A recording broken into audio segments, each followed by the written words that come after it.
Օդի լեզու հաղորդման շրջանակներում Արա Ղազարյանն ու Մհեր Բաղդասարյանն անդրադարձան վերջին շրջանում ամենաշատ քննարկվող թեմաներից մեկին՝ Անդրեյի ու Անիի բաժանմանն ու Անիի սկանդալային հայտարարությանը։ Անին հանդես եկավ հրապարակումով հայտնելով, թե ինչպես է ամուսնության ընթացքում ինքը և հոգեբանական, և ֆիզիկական բռնության ենթարկվել։ Մհեր Բաղդասարյանն իր խոսքում նշեց՝ իհարկե բոլորը շտապեցին քարեր նետել Անդրեյի ուղղությամբ և սատարել Անիին, բնականաբար մենք ևս ծայրաստիճան վատ ենք վերաբերվում բռնությանը, լինի դա հոգեբանական, թե ֆիզիկական, բնականաբար դա անընդունելի է։ Ինձ համար որևէ բռնություն չունի բացատրություն կամ որևէ ներում։ Ես ինքս մեծացել եմ մի ընտանիքում, որտեղ գուցե ֆինանսական կամ նյութական ծայրաստիճան լավ վիճակ չի եղել, բայց եղել են մարդկային առողջ հարաբերություններ, ինչն ինձ համար ամենակարևորն է։ Ինձ համար բռնությունն այնքան ծանր ու դժվար թեմա է, որ իմ մանկության տրավմաներից մեկը ընտանեկան բռնությունն է եղել, երբ ես գիշերել եմ իմ մտերիմ ազգականներից մեկի տանը ու տեսել ինչպես են նրանք իրար ծեծում։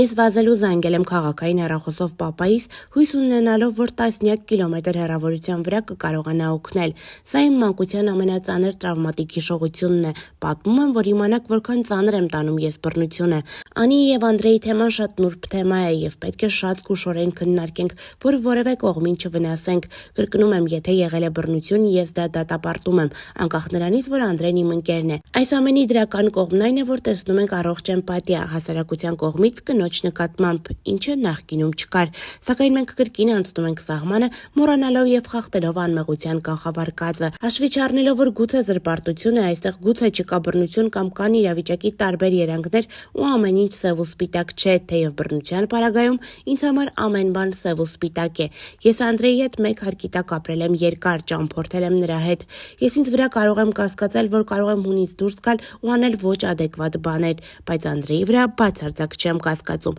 ու վստահ եմ, որ նման դեպք տեղի չի ունեցել։ Սա իմ կարծիքն է, սա փաստ չէ։ Գործը քննվում է երկու դատարանի կողմից՝ և ընտանեկան, և կրիմինալ, կարծում եմ պետք է սպասել։ Չեմ հավատում նաև Անդրեյի բռնությանը նրա համար, քանի որ նրանց հետ նաև ապրել են Անդրեյի ծնողները և ճանաչելով նրանց վստահ կարող եմ ասել, որ նրանք կթողնեին ու կգնային, բայց չէին հանդուրժի ֆիզիկական կամ հոգեբանական բռնություն։ Անդրեյի նախկին կինը, ում հետ ես ցավոք ծանոթ չեմ, ևս կփաստի, որ Անդրեն բացարձակ լավ հայր է և որևէ մեկը այդ առումով պրետենզիա չի կարող ունենալ։ Ինձ համար անհասկանալի է մնում, որ Անին, ում ծնողներն այդ ժամանակ եղել են այս երկրում, ինչու չի դիմել նրանց օգնությանը, ինչու է Անին հիմա տքնաջանորեն խոսում բռնության մասին և այդ բռնության մասին հրապարակումն անում է Հայ Սուպերսթար նախագծի առաջին անոնսի թողարկումից հետո։ Ի վերջո, եթե սա արվում է ավելի հայտնի դառնալու համար, որևէ լրատվամիջոց անգամ անուն ազգանունով չի անդրադառնում վերնագրերի մակարդակում երգչուհուն, այլ նշում է Անդրեյի նախկին կինը։ Իր խոսքում նշեց Մհեր Բաղդասարյանը։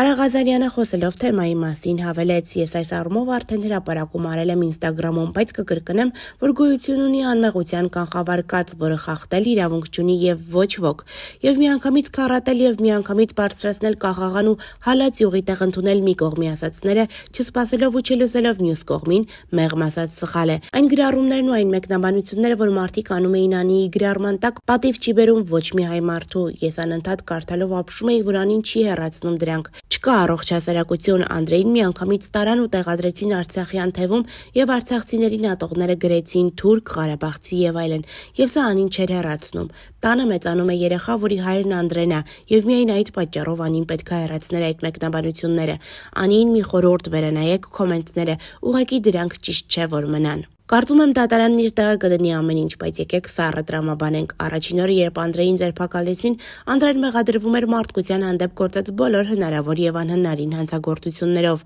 Այո, կարծեմ նաև նշված էր, որ Անդրեն ծեծել է երեխային ևս։ Այդ բոլոր մեղադրանքների շարքում կային բոլոր մարդկային մեղքերն ու մեղադրանքները, բացի Ջանի Վերսաչեի սպանությունից։ Պետք է չմոռանալ, որ ընտանիքում կա երեխա, ով մեծանալու է, ինֆորմացվելու է գործի մասին, ու սա որևէ կերպ լավ չի անդրադառնալու նրա հոգեվիճակի վրա, հավելեց Մհեր Բաղդասարյանը։ Հանցագործության մեջ մեղադրվող մարդուն թույլ չեն տալիս լքել երկիրը, սակայն Անդրեն կարողացել է անել։ Այսօր Անդրեն գտնվում է Հայաստանում ու մասնակցում է Հայ Սուպերսթար նախագծին։ Դատարանի որոշմամբ Անդրեն պարբերաբար հանդիպում էր երեխայի հետ։ Հանդիպումներն անցնում էին սոցիալական աշխատակիցների ներկայությամբ։ Ամեն անգամ հանդիպումներն անցնում էին ջերմ ու երեխան լացով էր բաժանվում իր հորից։ Կիսում եմ այն միտքը, որ ընտանիքը մութանտառ է, կան բազմաթիվ մութանկյուններ, բայց նաև կիսում եմ այն վարկածը, որ երկար բարակ շարադրությունը գրվեց հայ սուպերստար նախագծի անոնսի թողարկման օրը, քաջատեղյակ լինելով, որ Անդրեն ՀՀ քաղաքացի է եւ իր գրառումը հաղորդում էր հանցագործության մասին, եւ բնական էր, որ Հայաստանի իրավապահ մարմինները